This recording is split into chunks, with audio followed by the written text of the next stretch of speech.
Bonjour et bienvenue à chacun, à chacune. Dieu est là, il nous attend. Il t'attend, toi qui es joyeux. Il t'attend, toi qui es fatigué. Il t'attend, toi qui souffres. Il t'attend, toi qui as échoué et qui se demande si Dieu s'en occupe. Il t'attend, toi qui aimerais savoir avec plus de certitude ce que te réserve cette journée, cette semaine, cet été, cette rentrée. Il t'attend, toi qui viens pour la première fois peut-être, ou occasionnellement, ou un habitué. Je m'appelle Annie, et je suis heureuse de vous accueillir, ainsi que tous ceux qui ont participé à la préparation de ce culte au sein de notre Église. Nous allons prendre un premier chant. Vous avez l'occasion de vous lever si vous le souhaitez, parce que nous allons en prendre plusieurs, donc sentez-vous libre. C'est le chant « Qui donc dans le ciel ?»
Alors, vous pouvez prendre place.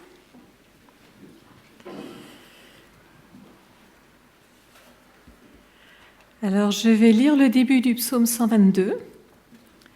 Je vous laisserai répéter chaque phrase après moi. Et Georges, qui est à la batterie, vous guidera dans votre réponse. Je me réjouis quand on me dit. Je me réjouis quand on me dit. Allons à la maison du Seigneur. Allons à la maison du Seigneur.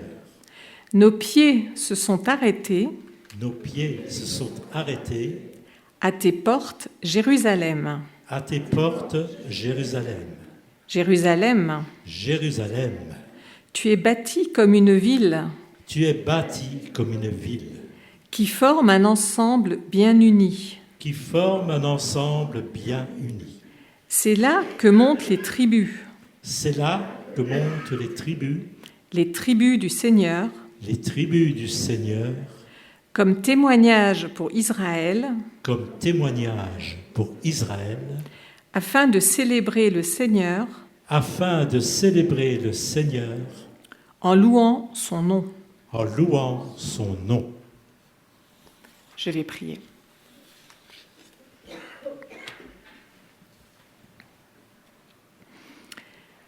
Père Céleste, tu nous as accueillis comme tes enfants bien-aimés. Nous nous sommes rassemblés ce matin en ton nom pour t'adorer. Nous nous tenons en ta présence, attentifs et prêts à recevoir ce que tu as préparé d'avance pour nous. Nous prions que nous tous ici puissions faire l'expérience de ton amour, de ta grâce, de ta miséricorde et de ton pardon. Nous prions pour ton peuple dans le monde entier, qu'il puisse se réjouir avec nous, alors que nous te servons et servons les autres. Que tous ceux qui se confient en Jésus-Christ comme Seigneur et Sauveur puissent faire l'expérience de la paix avec toi, avec les autres et avec eux-mêmes. Par Jésus, ton Fils unique, nous prions. Notre Père qui es aux cieux, que ton nom soit sanctifié, que ton règne vienne, que ta volonté soit faite sur la terre comme au ciel. Donne-nous aujourd'hui notre pain de ce jour. Pardonne-nous nos offenses. Nous pardonnons à ceux qui nous ont offensés. Ne nous induis pas en tentation, mais délivre-nous du mal, car c'est à toi qu'appartiennent le règne, la puissance et la gloire, au siècle des siècles. Amen. Alors j'en viens aux annonces de notre vie d'église. Dimanche prochain, culte à 10h, il y aura une collecte pour Alliance Presse. Dimanche soir, donc dimanche prochain à 20h, ici, réunion de prière. Et Delaya aimerait nous faire un retour sur la colo. Je lui laisse la place.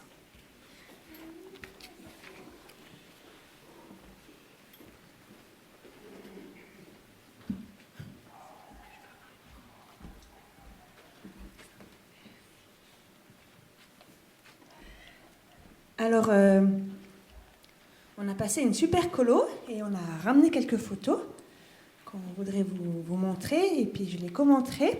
Donc, on a fait une colo avec les 4-7 ans. Et puis, c'était pas juste Pascal et moi de Wörth qui sommes partis en tant qu'animateurs, mais on avait aussi Jean-Deline avec nous, vous pourrez voir sur les photos. Et comme enfant, on avait Lisanne, Ivana et puis Suzanne. Alors, vous pourrez aussi les voir sur les photos. Alors, je vais vous présenter ça un peu comme une journée, comment ça se déroulait une journée chez nous. Alors, les enfants, ils se levaient le matin, et on sait que les enfants, quand ils sont jeunes, il y en a qui se lèvent tôt. Donc, ils avaient le droit de se lever. Le plus tôt, je crois, c'était 6h15. Alors, c'était le premier jour, c'est normal. Ils pouvaient se lever, monter à l'étage en pyjama et se mettre à jouer. Il y avait une animatrice qui était souvent là pour raconter une histoire. Ils pouvaient dessiner, ils pouvaient faire des jeux, en attendant que ce soit l'heure du petit déjeuner qui était à 8h. Voilà, on peut passer à la prochaine photo. Après le petit déjeuner, on avait notre temps de la petite bête. Et oui, notre colo s'appelait « Ah, les petites bêtes ». Et là, on voit, Jean-Deline était la première à se lancer. Elle nous a présenté le bourdon. Et par rapport au bourdon, une chose qui nous a porté de Dieu. Alors, tous les enfants sont partis avec un petit carnet comme ça. Donc, chaque jour, un autre animal, un autre verset. Je vous montre juste la première page, et si ça vous intéresse, vous pourrez venir le regarder. C'est celui de Lisanne. Donc, toujours quelque chose en 3D que les enfants pouvaient après ramener chez eux et montrer à leurs parents pour se rappeler du verset et de l'idée clé. Alors ensuite, il y avait aussi toujours un moment de chant, et puis après cela, c'était le moment d'activités, d'ateliers, bricolage aussi d'un déguisement, qui était, voilà, le premier jour c'était le bourdon. Et ils pouvaient aussi, prochaine photo, aller dehors et faire des cabanes avec Pascal, avec moi ou avec Ève, qui était aussi une animatrice. Voilà. Donc c'était des moments forts le matin. Après, le repas. Alors, on était en pension complète, donc c'est pas nous qui nous occupions des repas, et on avait le droit à un self, donc les enfants pouvaient choisir un petit peu ce qu'ils aimaient manger dans ce qu'il y avait. Voilà. Donc c'était des chouettes moments à table de passer. Alors l'après-midi, c'était les grands jeux. Alors j'en ai mis que quelques-uns. Donc là, c'est un jeu de loi où il y avait différentes épreuves pour pouvoir avancer. Prochaine photo. On a fait aussi une balade. Alors je vous montre cette photo parce que c'est la nouvelle mode de Suzanne et c'était vraiment une chouette idée. Elle a eu l'idée de mettre le petit chapeau sur la tête et tout le monde a eu la même idée. Hein, c'était rigolo. Donc c'était une balade contée où ils avançaient et ils avaient la suite de l'histoire. Donc on a fait aussi le pique-nique. Alors on peut voir après. Alors ça c'était voilà un poste. Alors on avait des super animatrices. C'était mercredi donc il faisait froid. Et elle a tenu son rôle quand même. Elle devait apporter le soleil pour faire pousser une plante pour le fleuriste. Voilà.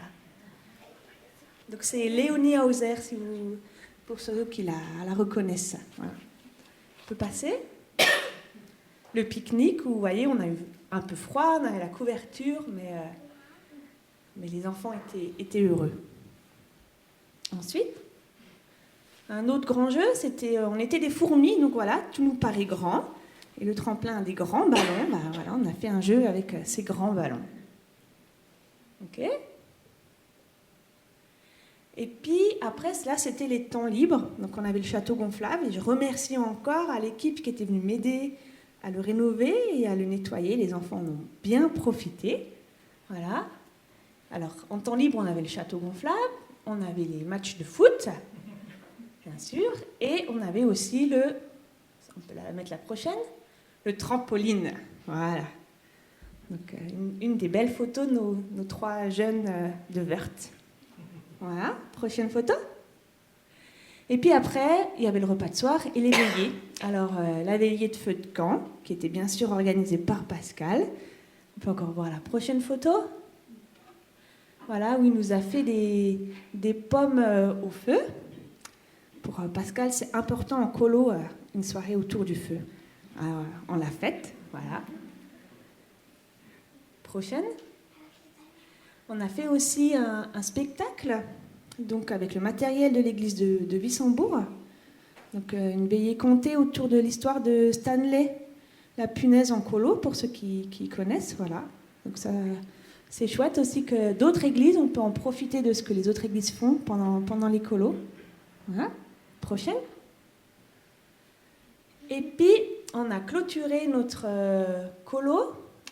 Tous nos enfants étaient déguisés. Donc là, on a l'équipe... Imana, redis-moi. Les Bousiers. Voilà, les Bousiers. Nous avons après les papillons. Donc, il y avait aussi la petite Lisa, que vous reconnaissez. Hein. Voilà, prochaine photo. Les bourdons. Ensuite, nous avons nos fourmis et les escargots. Voilà. Et pour finir, on est allé se promener. On avait un très bel endroit où on était. Donc on peut voir la prochaine photo. On allait se promener avec comme un défilé de tous les animaux qu'on avait rencontrés pendant la semaine. Et ce qui a marqué les enfants, c'est que là, on était au-dessus du nuage. Voilà, c'est un événement qui a marqué les enfants. On avait un super paysage devant nous tout le long de la colo. Et donc voilà, on a pu être au-dessus des nuages. Alors, prochaine photo. Alors voilà, c'est Jean Deline avec deux petites filles. Pourquoi je vous montre cette photo ? Parce qu'en fait, nos animatrices avaient presque tout le temps des enfants dans les bras. Voilà, avec les 4-7 ans, c'est un peu l'ambiance de la colo. on prend dans les bras, on materne, et puis parfois un peu plus fou aussi. On n'a pas pu voir Jean Deline dans le trampoline, je n'avais pas de photo.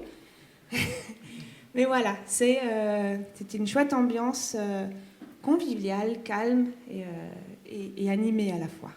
Voilà. Alors, j'en profite aussi pour dire tout de suite, donc là, il y a la prochaine camp qui commence hier, voilà, avec Karen, Kevin, qui sont de notre église, qui sont partis. Et puis hier, c'était l'autre colo qui a fini, avec, pour les 8-12 ans, où on avait Anne, Rachel, Jérémy, Salomé et Laurent, voilà. Donc ils sont aussi très bien rentrés, et leur colo s'est aussi très bien passé. Voilà.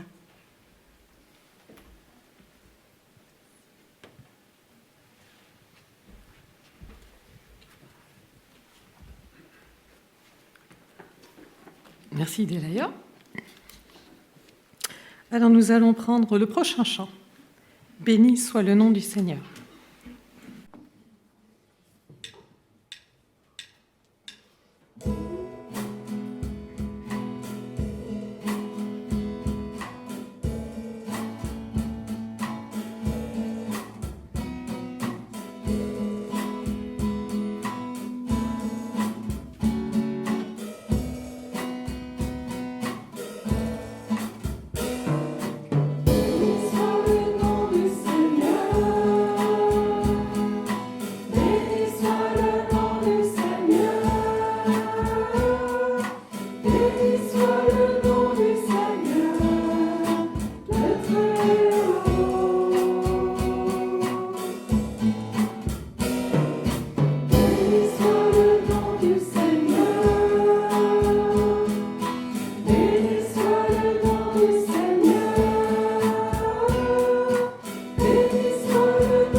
Je vous laisse vous rasseoir.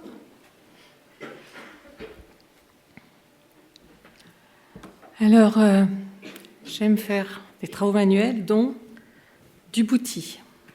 Donc, tu peux montrer à la photo, vous verrez peut-être mieux que ici, c'est un peu petit.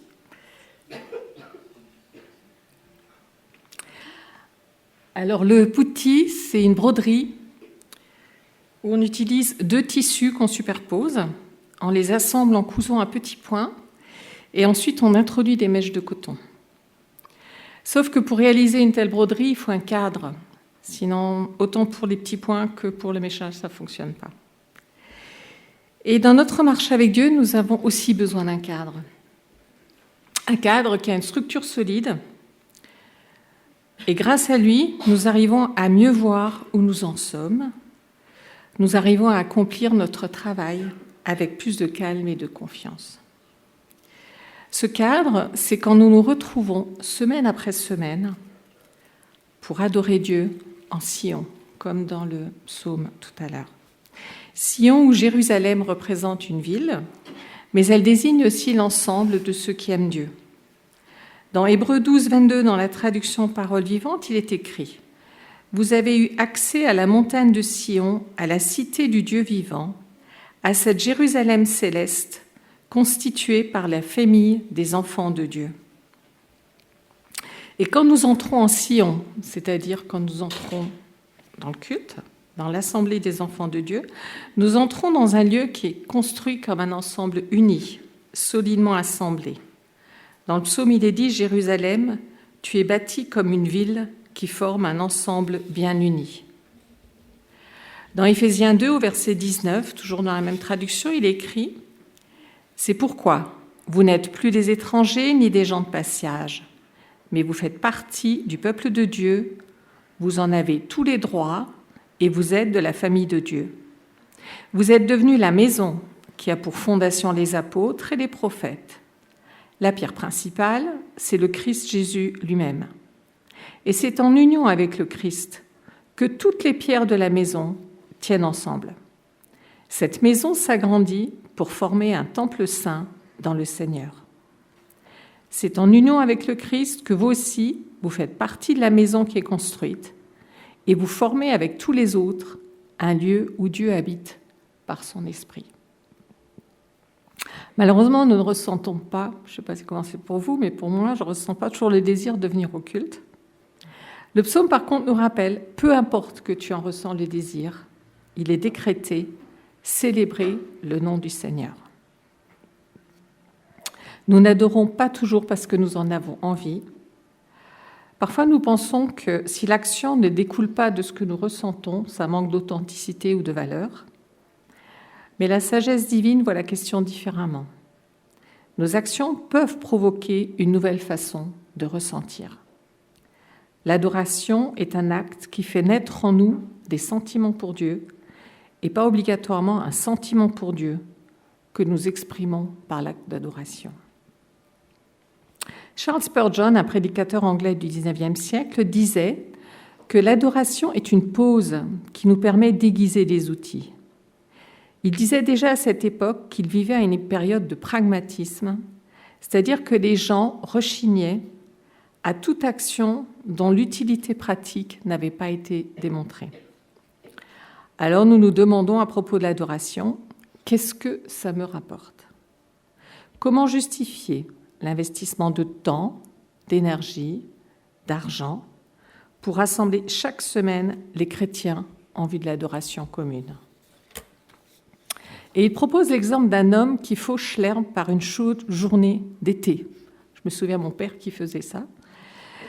Et il lui reste beaucoup d'herbe à couper avant la fin de la journée. S'il fait une pause, est-ce que ça veut dire qu'il est paresseux ? En fait, mon père faisait une pause, il prenait une pierre particulière, il la frottait contre la lame de sa faux, ça faisait un son métallique régulier. Cette musique est-elle signe d'oisiveté, de perte de temps ? Combien de temps perdu à jouer cette musique sur la lame de sa faux ? En réalité, il est en train d'aiguiser son outil et le travail qu'il accomplira ensuite sera bien plus efficace. À la fin de la journée, il aura fauché beaucoup plus et des rangées d'herbes entières se coucheront devant lui. Alors adorons notre Seigneur par 2 prochains chants.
Je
Alors, le moment est arrivé pour les enfants. Je n'ai vu personne. Ouais. Merci beaucoup, Mélodie, qui va s'occuper des enfants. Il y a, si besoin, aussi une garderie pour les tout-petits, si vous souhaitez. Mélodie, voilà. Suivez Mélodie.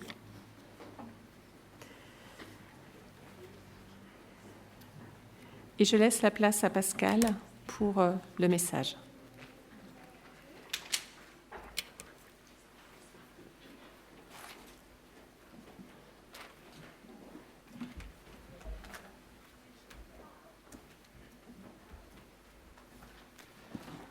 Bonjour à tous, à chacun, chacune.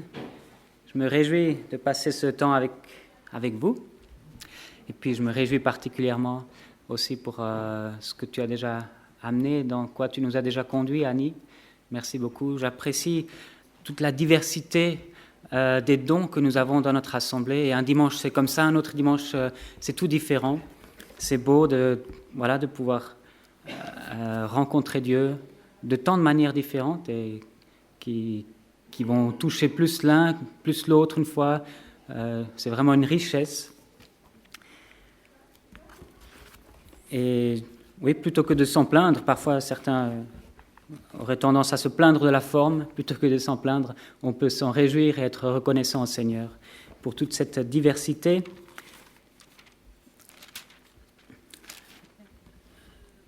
D'ailleurs, il y a parfois d'autres raisons de se plaindre. Notamment, un des mots de notre vision d'Église.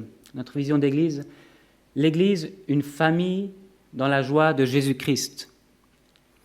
Et la notion de famille fait parfois grincer les dents parce qu'on a une haute opinion de ce que c'est la famille.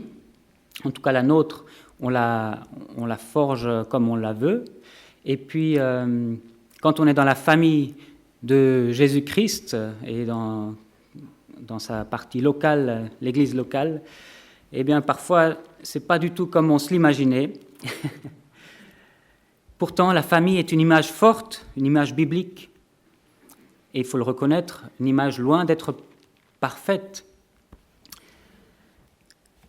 D'ailleurs, la plupart des familles dans la Bible sont dysfonctionnelles à certains degrés. Et l'Église n'est pas épargnée par des dysfonctionnements, par des imperfections. Mais ce n'est pas parce que l'Église est une famille imparfaite que nous devons la rejeter, l'abandonner, que nous devons jouer cavalier seul. Les hommes et les femmes, de toute manière, nous décevront tous un jour. Le seul qui ne nous déçoit pas, c'est Jésus-Christ. Alors, avec cette réalité de l'imperfection de la famille en Christ, eh bien, le texte que nous lisons aujourd'hui va nous apprendre combien il est important de travailler avec les équipiers, en famille. Mais va nous apprendre aussi de ne pas leur en vouloir quand ils ne sont pas à la hauteur de nos espérances, parce que notre espérance est en Christ. Nous terminons aujourd'hui l'épître de Paul, la deuxième épître de Paul à Timothée. C'est la fin, après on aura bouclé, on passera à autre chose. Donc je vous lis ce texte dans 2 Timothée, au chapitre 4, les versets 9 à 22. Vous pouvez lire avec moi. 2 Timothée au chapitre 4, les versets 9 à 22. Tâche de venir au plus tôt vers moi, car Démas m'a abandonné par amour pour le siècle présent, et il est parti pour Thessalonique. Créchence est allé en Galatie, Tite en Dalmatie. Luc est seul avec moi. Prends Marc et amène-le avec toi, car il m'est fort utile pour le service. J'ai envoyé Tychique à Éphèse. Quand tu viendras, apporte le manteau que j'ai laissé à Troas, chez Carpus, et les livres, surtout les parchemins. Alexandre le forgeron m'a fait beaucoup de mal. Le Seigneur lui rendra selon ses œuvres. Garde-toi aussi de lui, car il s'est fortement opposé à nos paroles. Dans ma première défense, personne ne m'a assisté, mais tous m'ont abandonné. Qu'il ne leur en soit pas tenu compte. C'est le Seigneur qui m'a assisté et qui m'a fortifié, afin que la prédication soit portée par moi à sa plénitude et entendue de tous les païens. Et j'ai été délivré de la gueule du lion. Le Seigneur me délivrera de toute œuvre mauvaise et me sauvera pour me faire entrer dans son royaume céleste. À lui la gloire au siècle des siècles. Amen. Salut Prisca et Aquilas et la famille d'Onésiphore. Éraste est resté à Corinthe et j'ai laissé Trophime malade à Milet. Tâche de venir avant l'hiver. Eubulus, Pudens, Linus, Claudia et tous les frères te saluent. Que le Seigneur soit avec ton esprit, que la grâce soit avec vous. Amen.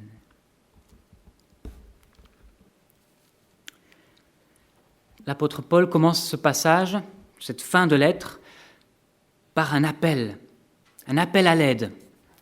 Tâche de venir au plus vite vers moi. Cet appel à Timothée de venir le rejoindre, c'est un peu un des objectifs de cette lettre. Le verset 21 précise que Timothée doit se dépêcher de venir avant l'hiver. Pourquoi ? Parce qu'en hiver, on ne peut plus naviguer et ça repousserait le voyage de plusieurs mois. Et qui sait si Paul sera encore en vie dans quelques mois. C'est pour ça que Paul, qui voit sa fin approcher, demande à Timothée de venir rapidement.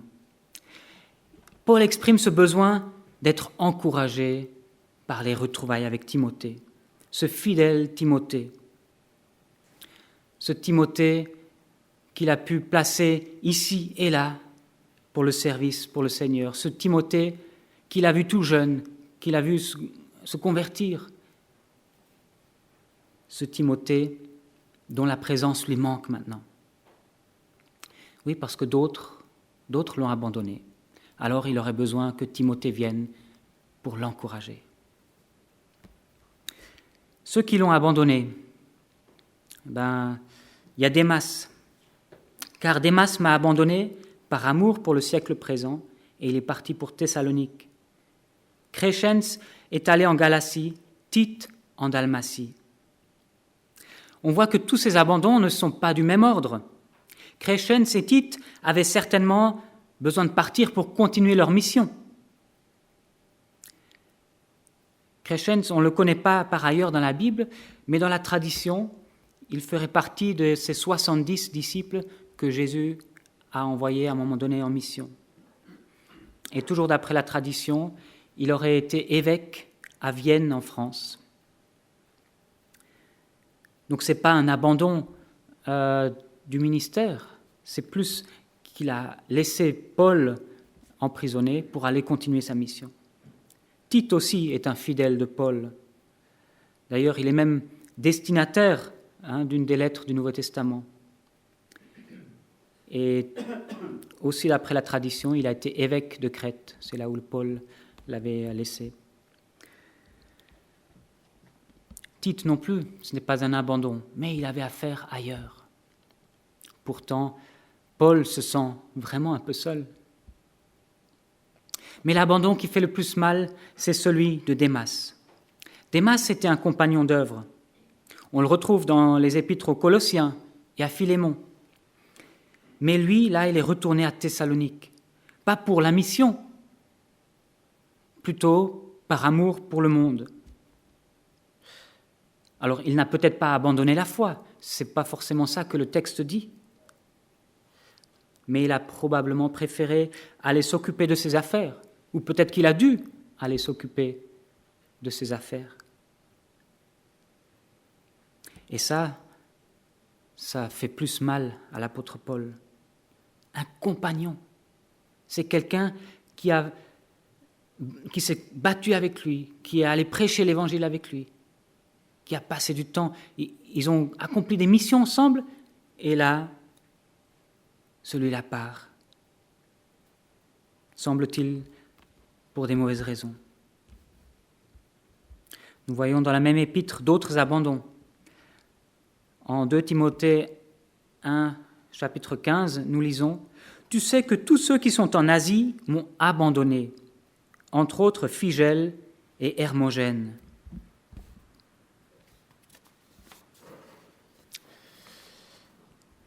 Bien sûr, l'abandon peut être vécu comme une trahison. Pourquoi n'est-il plus avec moi? Pourquoi est-ce qu'il ne poursuit plus les mêmes objectifs que moi? Pourquoi est-ce qu'il ne m'aide plus dans ma mission? C'est parfois pris comme une trahison, même si celui ou ceux qui ont abandonné Paul exerçaient probablement aussi leur liberté. Paul ne peut pas contraindre ses collaborateurs de rester avec lui. Et parfois, c'est même Dieu qui va conduire les uns et les autres plus loin, en laissant Paul seul. Mais ça peut faire mal, c'est vrai. Ça peut même blesser. Alors Paul, ici, continue en se tournant vers ceux qui lui sont fidèles. Finalement, il n'est pas si seul, Paul. Il dit « Luc est seul avec moi. Prends Marc et amène-le avec toi, car il m'est fort utile pour le service. J'ai envoyé Tychique à Éphèse. Quand tu viendras, apporte le manteau que j'ai laissé à Troas chez Carpus et les livres, surtout les parchemins. » Et on voit dans la salutation finale, il y a encore d'autres qui lui sont fidèles. « Salut Paul et Aquilas. Prisca et Aquilas, pardon. Salut Prisca et Aquilas et la famille d'Onésiphore. Éraste est resté à Corinthe et j'ai laissé Trophime malade à Milet. » Et ensuite, Eubulus, Pudens, Linus, Claudia et tous les frères te saluent. Donc il y avait encore des gens qui entouraient Paul à Rome. Peut-être ce n'étaient pas les tout proches, là, Eubulus, Pudens, Linus et Claudia. Mais il n'était pas abandonné complètement de tous. On a Luc. Luc, c'est un fidèle qui a accompagné Paul. On le voit déjà dans le livre des Actes. C'est lui qui a écrit l'évangile de Luc, mais qui a aussi écrit le livre des Actes. Et dans le livre des Actes, il y a des passages où l'auteur écrit « nous » quand il relate les faits qui se sont passés avec Paul.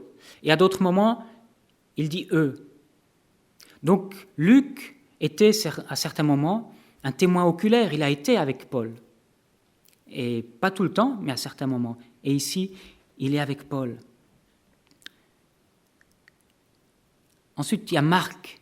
Marc qui doit venir avec Timothée, parce qu'il sera très utile.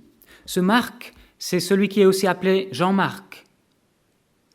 Et vous vous souvenez certainement que dans les Actes des Apôtres, Paul et Barnabas se sont disputés à propos de ce Marc qui les avait abandonnés, justement. C'était un peu trop dur pour lui, les voyages. Il était reparti au milieu de la mission. Et puis quand Barnabas a voulu reprendre Marc, Paul a dit « Ah non, lui, on ne le reprend plus, pas fiable ». Et c'est là où ils se sont séparés ensuite. Barnabas est parti avec Marc et Paul est parti avec Silas. Mais on voit qu'ils se sont réconciliés. Là, Paul est à la fin de sa vie et il écrit « Amène Marc avec toi, il me sera utile ». Ils se sont réconciliés, mais en plus, pour Paul, il a reconnu le ministère de Marc. C'est ce Marc qui a aussi été secrétaire de l'apôtre Pierre, qui a écrit l'évangile de Marc, mais certainement aussi les lettres de Pierre. Donc finalement, il s'est révélé être quelqu'un de fidèle. Tychique que Paul a envoyé à Éphèse. Tychique, c'est l'émissaire de Paul. Il est envoyé ici et là. Il a été compagnon de captivité. Il porte plusieurs lettres que l'apôtre Paul a écrites. Et puis Carpus, qui habite à Troas et qui a accueilli Paul. Certainement qu'il a une grande maison et qu'il a pu accueillir Paul durant un certain temps. C'est un bon ami. Prisca et Aquilas, ou Priscilla, d'après différents passages de la Bible. Une fois elle est appelée Priscille, une fois Prisca. Ce sont des compagnons d'œuvre qui ont exposé leur tête pour sauver Paul, est-il dit dans la lettre aux Romains. Ce sont des gens riches qui possèdent plusieurs maisons. Probablement, ils possèdent une maison à Rome, une à Éphèse, une à Corinthe, et peut-être encore d'autres. Et ils ont cette entreprise de fabrication de tentes où ils ont embauché Paul durant un certain temps. Et même, ils pouvaient laisser cette entreprise seule pendant leur voyage. Il y avait du personnel là qui était capable de continuer à travailler.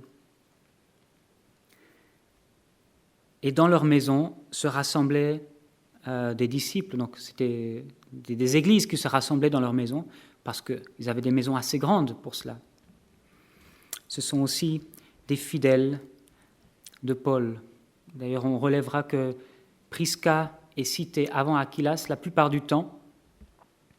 Est-ce qu'elle avait plus de part dans le ministère? Est-ce qu'elle... Ouais, on ne sait pas exactement. En tout cas, elle était importante autant que son mari Aquilas aux yeux de Paul pour le ministère. Ensuite, il y a Onésiphore qui a beaucoup servi Paul à Éphèse. Et surtout, quand il est venu à Rome, quand Paul était en prison, il l'a cherché partout jusqu'à ce qu'il le trouve pour lui faire du bien.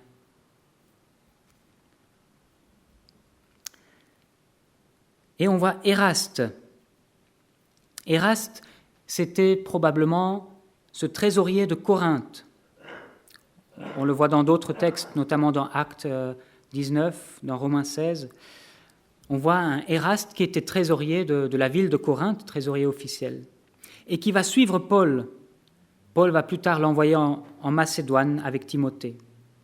Et là, Éraste est à nouveau à Corinthe, et c'est pour ça que Paul donne des nouvelles à Timothée. Et puis il y a Trophime. Trophime est originaire d'Éphèse, et il fait partie de 7 compagnons qui accompagnent Paul en Macédoine. On le voit dans Actes au chapitre 20. Malheureusement, Paul a dû le laisser à Myé parce qu'il était malade et il n'a pas pu s'en occuper. On pourrait se dire que sur le coup là, c'est Paul qui a abandonné un compagnon, n'est-ce pas?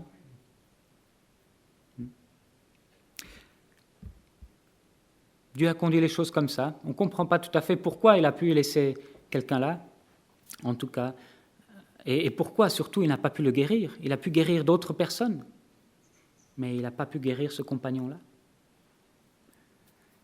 D'ailleurs, même à Timothée, il ne lui dit pas « Viens, je prie pour toi pour que tu guérisses », mais il lui donne des remèdes humains. Ça nous rapproche un peu de la réalité de ce que vivait l'apôtre Paul, de comprendre tout cela.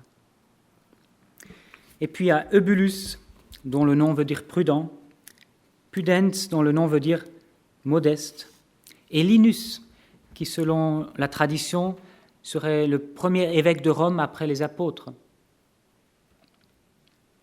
Et puis il y a Claudia, encore une femme qui est saluée. Paul n'était pas tout à fait seul. Il avait un peu partout des connaissances sur qui il pouvait compter. Il avait des gens qui étaient fidèles dans la relation et dans la mission. Et ça nous rappelle à nous aussi combien il est important pour nous d'être fidèles dans nos relations, pour pouvoir être justement une source d'encouragement et pas une source de découragement, pas une source de déception. Soyons fidèles les uns aux autres, et même ceux qui partent un peu plus loin, ceux qui partent en mission, mais aussi ceux qui déménagent. Soyons fidèles dans ces relations pour être des sources d'encouragement et pas de découragement. Tous ces noms que Paul cite nous montrent aussi l'importance de travailler en équipe. Il ne marche pas tout seul, il ne fait pas cavalier seul, l'apôtre Paul. Et cela, malgré l'assurance d'être déçu par certains. On pourrait se dire, de toute façon, je vais être déçu, je vais plutôt travailler seul. Un des proverbes populaires dit « On n'est jamais mieux servi que par soi-même ». Ah oui, travailler tout seul, c'est le plus simple. On ne se déçoit pas trop. On est très indulgent envers nous-mêmes. Travailler avec des autres, avec d'autres personnes, ça implique d'accepter d'avance d'être déçu par eux, d'accepter de leur faire confiance alors qu'on risque d'être abandonné, trahi ou déçu. Pour vous montrer un peu l'étendue du réseau de l'apôtre Paul, il cite ici dans la deuxième épître Timothée 17 connaissances.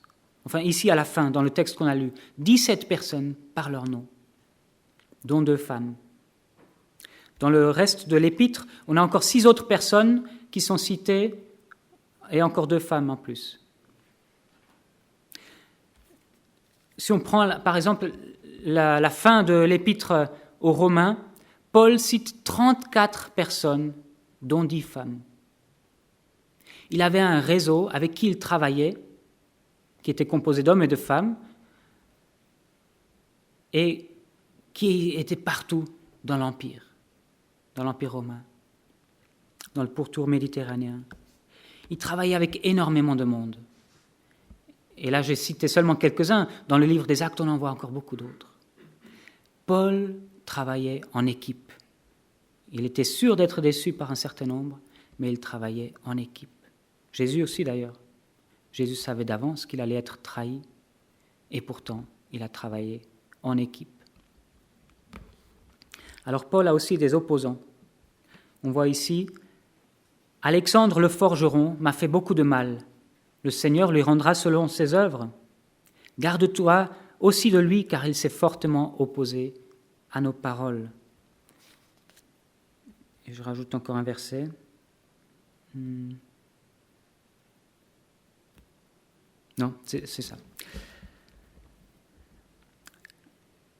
Alexandre était probablement ce prédicateur hérétique de Troas ou alors de Éphèse, on le retrouve aux 2 endroits. C'est celui que l'apôtre Paul a livré à Satan, c'est-à-dire il l'a excommunié. Il a fait beaucoup de mal à Paul, on ne sait pas exactement comment, mais peut-être qu'il est même à l'origine de l'arrestation de l'apôtre Paul à Troas. Il y a 2 autres qui se sont opposés dans cette lettre de Timothée. Il y a Hyménée et Philette, encore des gens qui se sont opposés à la prédication. Et Paul met Timothée en garde contre les opposants. Alexandre, qui a même, malgré l'excommunication, reste encore un danger pour l'Église et pour Timothée. Alors là, on voit aussi que Paul ne se fait pas d'illusions. Il y a ceux qui déçoivent, mais c'est comme ça, il faut l'accepter. Et ceux qui s'opposent à l'Évangile, et ça, il ne faut pas l'accepter. Ça, il faut le repousser. Il faut donner des arguments contre. Il faut protéger l'Église, les jeunes croyants, de ceux qui viennent s'opposer à l'Évangile. Mais pourtant, Paul ne le condamne pas lui-même. Il dit, c'est le Seigneur qui lui rendra selon ses œuvres. Par rapport à ce que Alexandre le forgeron lui a fait à lui-même. Il ne veut pas se venger. Il laisse justice à Dieu.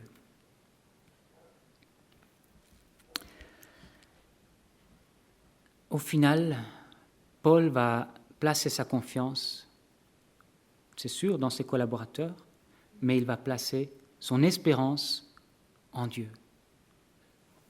Je relis à partir du verset 16. « Dans ma première défense, personne ne m'a assisté, mais tous m'ont abandonné. Qu'il ne leur en soit pas tenu compte. C'est le Seigneur qui m'a fortifié, qui m'a assisté et qui m'a fortifié, afin que la prédication soit portée par moi à sa plénitude et entendue de tous les païens. Et j'ai été délivré de la gueule du lion. le Seigneur me délivrera de toute œuvre mauvaise et me sauvera pour me faire entrer dans son royaume céleste. À lui la gloire au siècle des siècles. Amen. Quand Paul s'est retrouvé devant le tribunal de César à Rome, personne n'est venu témoigner ou le défendre à la première partie de son procès. Et Paul a deux réactions à ça. La première réaction concerne les personnes de qui il aurait pu attendre d'être soutenu. Il ne leur en veut pas. Il demande même que cette lâcheté ne soit pas mise sur leur compte. Il ne veut pas que les lecteurs, Timothée et puis les prochains lecteurs, commencent à accuser ou à blâmer ces personnes. C'est Paul qui a été lésé, mais il le prend sur lui. Qu'il ne leur en soit pas tenu compte. La deuxième réaction, elle concerne sa mission. Il voit comment, à travers l'épreuve qu'il a vécue d'être devant ce tribunal, la mission que Dieu lui a confiée avance malgré tout. Il a eu l'occasion là d'annoncer l'Évangile au tribunal devant tous les grands qui entourent César.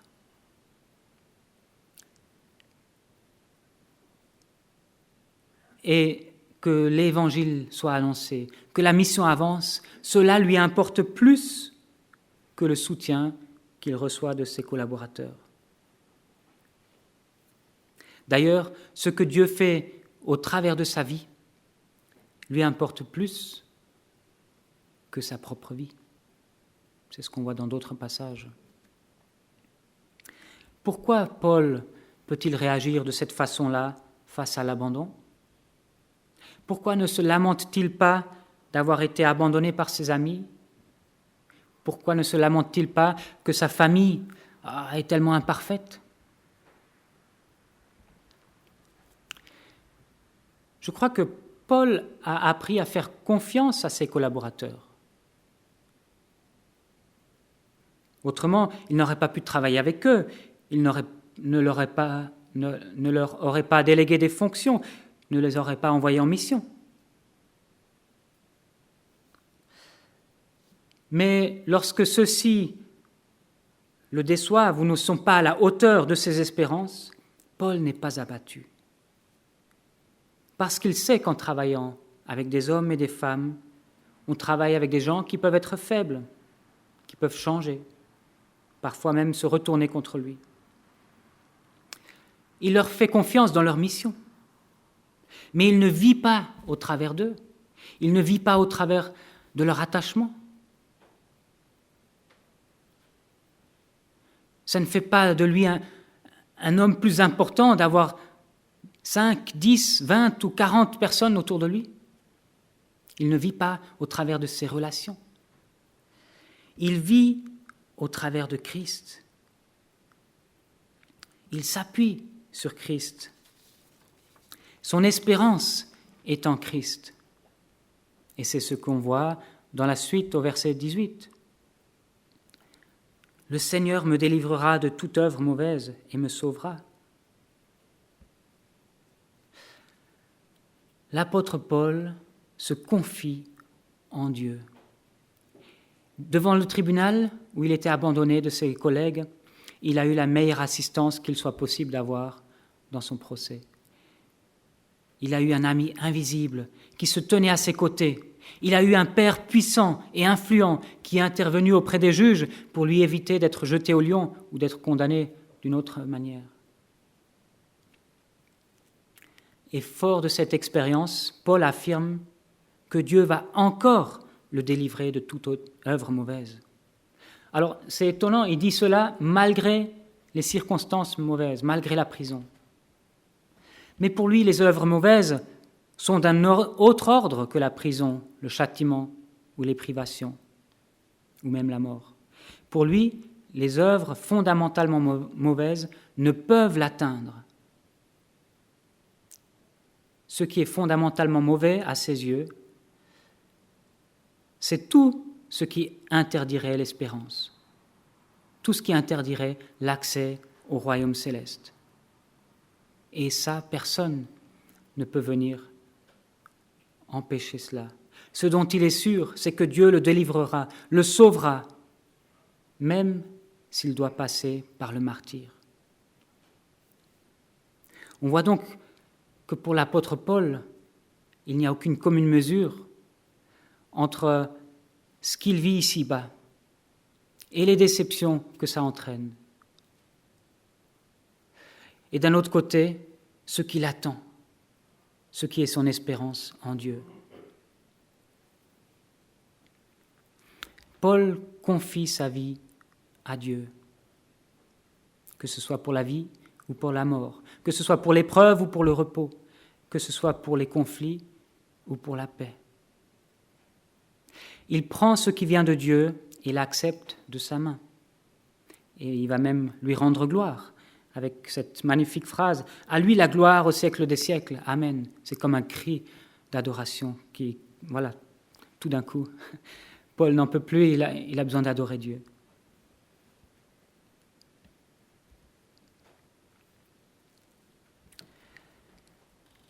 Il prend ce qui vient de Dieu parce que Dieu est souverain. Et il sait qu'il va recevoir la couronne de gloire, la récompense d'être éternellement avec Dieu. Concernant les autres personnes, je crois qu'il se confie également à Dieu. Il fait confiance à Dieu quand certains l'encouragent et quand d'autres l'abandonnent. Il sait que Dieu agit différemment au travers de chacun. Il sait que Dieu fait progresser chacun à son rythme et pas tous au rythme de Paul. Il sait que certains vont avoir des moments comme Marc, qui vont rentrer un peu tôt de la mission, mais qui plus tard reviennent et font la joie de Paul. Il sait que d'autres l'ont momentanément abandonné, mais ça ne veut pas dire qu'ils ne seront plus utiles dans le royaume de Dieu. Même celui qui a abandonné la mission par amour pour le monde, il est encore possible que Dieu l'utilise à nouveau. Ça n'appartient pas à l'apôtre Paul de décider comment les uns et les autres doivent avancer et progresser. Ça appartient à Dieu. Et c'est pour ça que dans nos relations avec les autres, nous devons aussi confier cela à Dieu. Accepter que Dieu travaille d'une manière avec l'un, d'une autre manière avec l'autre. Qu'il mette un en pause, qu'il fasse avancer l'autre plus vite. Si nous faisons confiance à Dieu de ce que lui va faire dans la vie des autres, alors nous n'avons pas besoin d'être déçus, abattus, quand il y en a un qui s'éloigne, quand il y en a un qui nous abandonne. Par contre, si nous mettons toute notre espérance dans un tel en qui nous avons investi tellement d'heures, et quand il part dans une autre route, sur une autre route que celle que j'avais tracée pour lui, c'est sûr qu'à ce moment-là, je suis abattu. Terriblement. Mais c'est parce que j'ai mis un peu de mon espérance en cette personne-là, au lieu de faire confiance à Dieu pour cette personne. C'est ainsi que nous devons apprendre, dans la famille que Dieu nous donne, famille imparfaite, nous devons apprendre à accepter les frères et les sœurs que Dieu place à côté de nous. Nous devons accepter d'agir avec grâce comme Dieu agit avec grâce envers nous. Nous devons accepter d'être patients comme Dieu est patient avec nous. Nous devons même les défendre, comme Paul défend en disant « Ne leur en tenez pas compte ». Parce que Dieu va encore agir certainement à travers eux. Voilà notre famille imparfaite. On ne veut pas cacher qu'on a une famille imparfaite, mais on veut apprendre comment le Seigneur nous dit de vivre ces relations en famille. Je termine avec cet belle bénédiction de l'apôtre Paul à Timothée. Que le Seigneur soit avec ton esprit. Ça rappelle un petit peu la formule de l'ange qui dit à Marie que le Seigneur soit avec toi. Et pour tous, que la grâce soit avec vous. Pour tous, parce que tous nous avons besoin de la grâce de Dieu. Amen.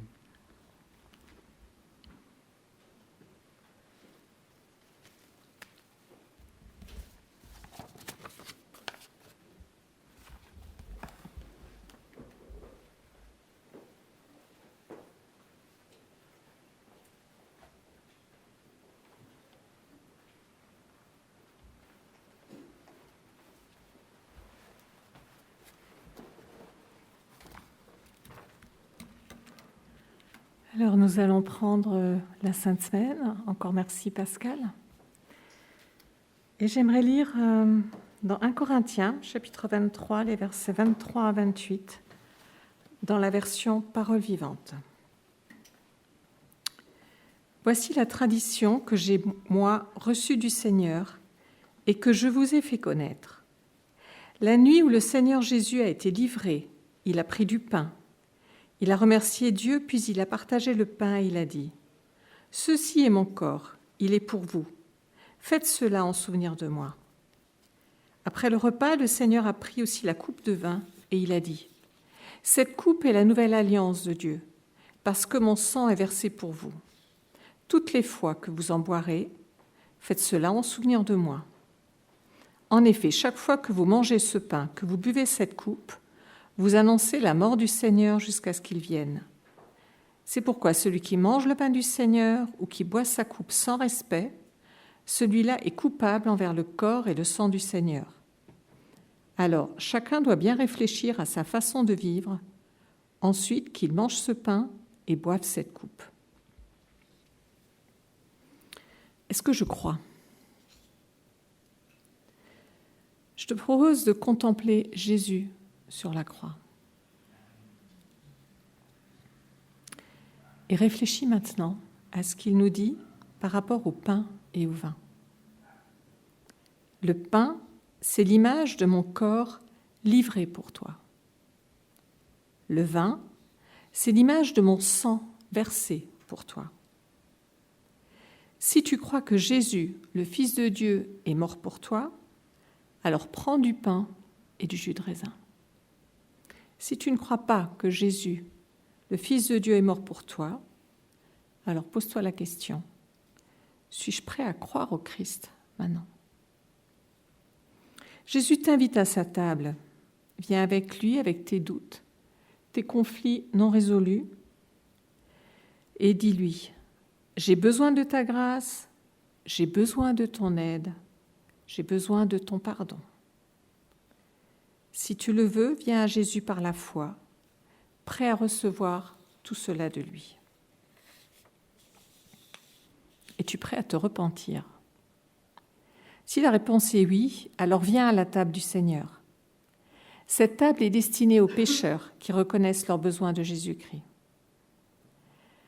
La scène a commencé comme un repas, au cours duquel les disciples ont partagé la communion avec Jésus. Il en est de même pour nous, nous partageons la communion avec Jésus lorsque nous nous approchons de lui par la foi.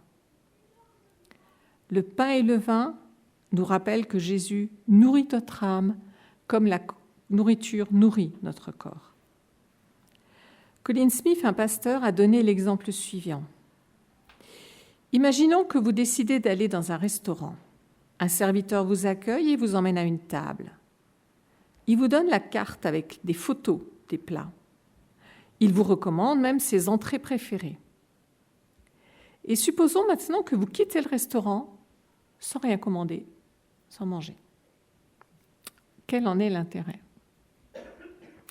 Quand je vais dans un restaurant, ce n'est pas pour voir des photos ou d'écouter le serveur me décrire la nourriture, mais bien d'y goûter et de m'en nourrir. Pareil, quand je viens à la table du Seigneur, je commande un plat qui est au menu. Comme les disciples demandent au Seigneur que tu souhaites ce qu'il a promis. Dis-lui que tu as faim d'une nouvelle expérience de son amour. Dis-lui que tu veux goûter à sa bonté, Dis-lui que ton âme est desséchée et assoiffée et que tu as besoin d'être renouvelé par son esprit. La table du Seigneur te donne une occasion spéciale de t'approcher de lui dans la foi et d'être nourri par lui. Alors viens à la table du Seigneur, lève les yeux vers ton Sauveur, demande et reçois de lui. Alors je demanderai à Catherine et à Christophe de venir devant. Alors pendant la distribution, nous allons entonner un chant, puis vous pourrez prier librement, entonner un chant ou lire un extrait de la Bible.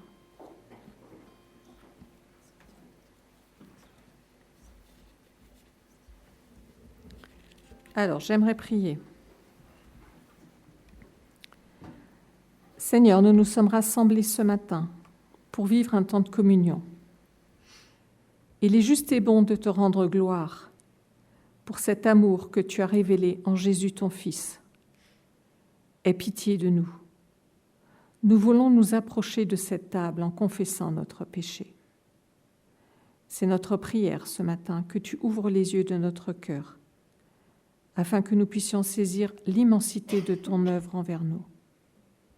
Pardonne-nous de ne pas toujours nous satisfaire du pain de ce jour, mais de vouloir accumuler le plus de sécurité possible. Béni sois-tu Dieu notre Père pour le vin qui réjouit le cœur de tous les humains. Nous te disons merci pour la coupe qui est signe d'une nouvelle alliance. Par cette alliance, Jésus, tu fais couler en nous ta vie, comme un vin de fête, pour que notre vie devienne semblable à la tienne, dans l'espérance et dans l'amour. Béni sois-tu Jésus pour ce pain de l'ordinaire, qui nous fait vivre au quotidien. Nous rompons ce pain qui est signe de ta vie donnée. Accueille-nous maintenant à ta table. Et dans la lumière de la résurrection, transfigure nos vies et donne-nous ta paix. Amen.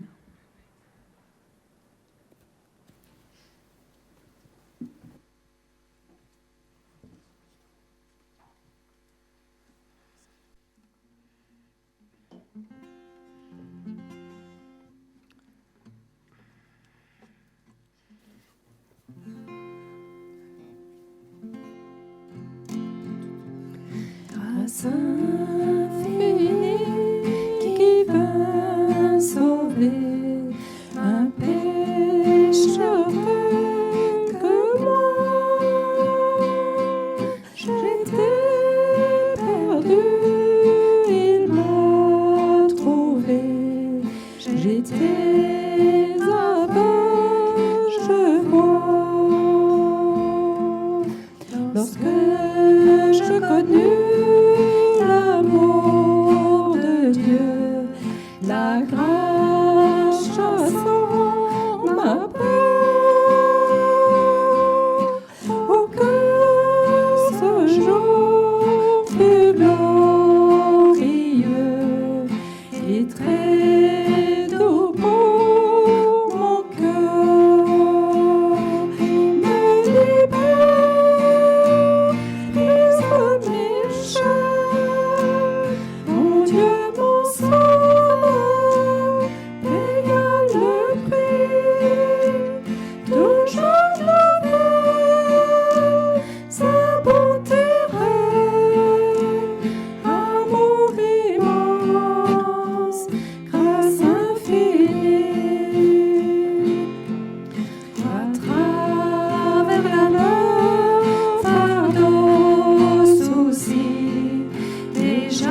grâce infinie.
Dis notre Dieu, notre Père, quelle immense grâce.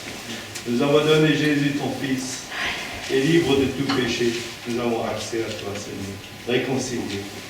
Merci. Amen. Amen.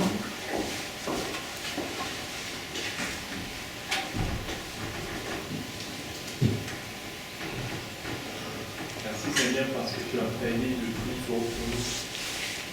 On donne notre avis pour chacun d'entre nous, pour toute l'humanité. Seigneur, comme nous y réfléchissons, on peut te louer, t'adorer, et réaliser que tu as fait quelque chose d'extraordinaire pour nous. Seigneur, tu nous as sauvés, tu nous as rachetés, tu nous as libérés de l'esclavage du péché, tu nous as réconciliés aussi de nouveau avec le Père. Par l'amour à la croix, quand on sent couleur, Seigneur, tu nous as purifiés, Seigneur. Seigneur, aucun ne méritait ça, aucune créature, mais tu l'as fait par amour pour nous. Quelle grâce infinie. Amen. Seigneur, je ne suis pas conscient de ce que tu as dû souffrir à cause de moi. Seigneur, merci, car tu es allé jusqu'au bout pour me racheter, Tu as payé au plus fort de ta vie. Seigneur, merci pour ta présence ce matin parmi nous. Merci car tu nous aimes, tu nous comprends. Merci.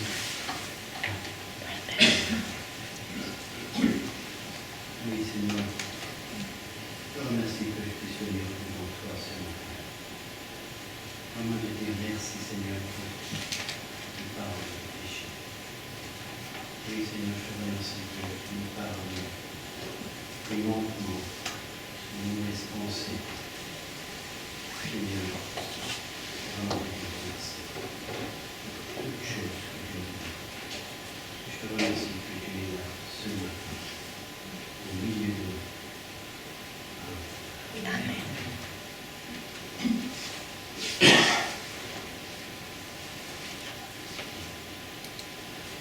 Merci Seigneur pour ta grâce toute suffisante.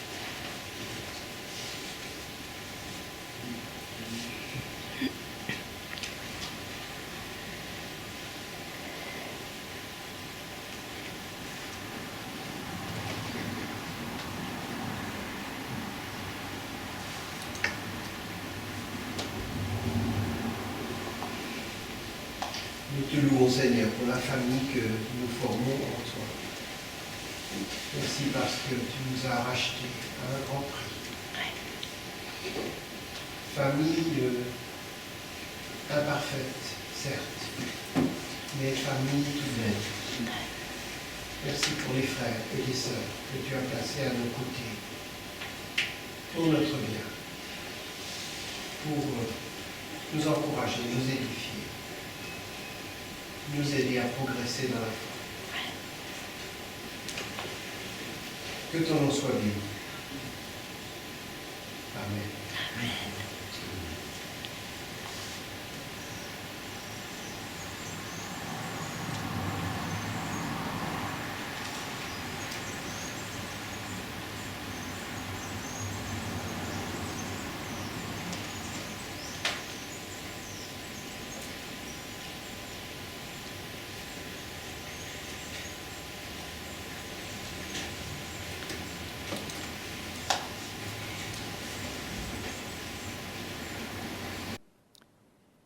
Béni sois-tu Dieu notre Père, source de vie.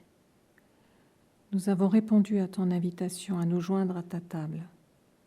Nous avons mangé et bu, nous avons goûté à ta bonté. Nous avons regardé en arrière vers le passé, vers ce qui a été accompli. Avec Jésus au milieu de nous, nous regardons maintenant vers l'avenir. Que ni le passé, ni le présent, ni l'avenir, ni les joies, ni les peines ne nous séparent jamais de lui.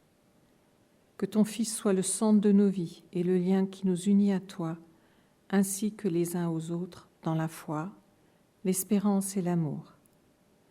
Marche avec nous cette semaine par Jésus-Christ notre Seigneur. Amen. Je vous propose de vous lever pour un dernier chant.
et bonne semaine à chacune et à chacun.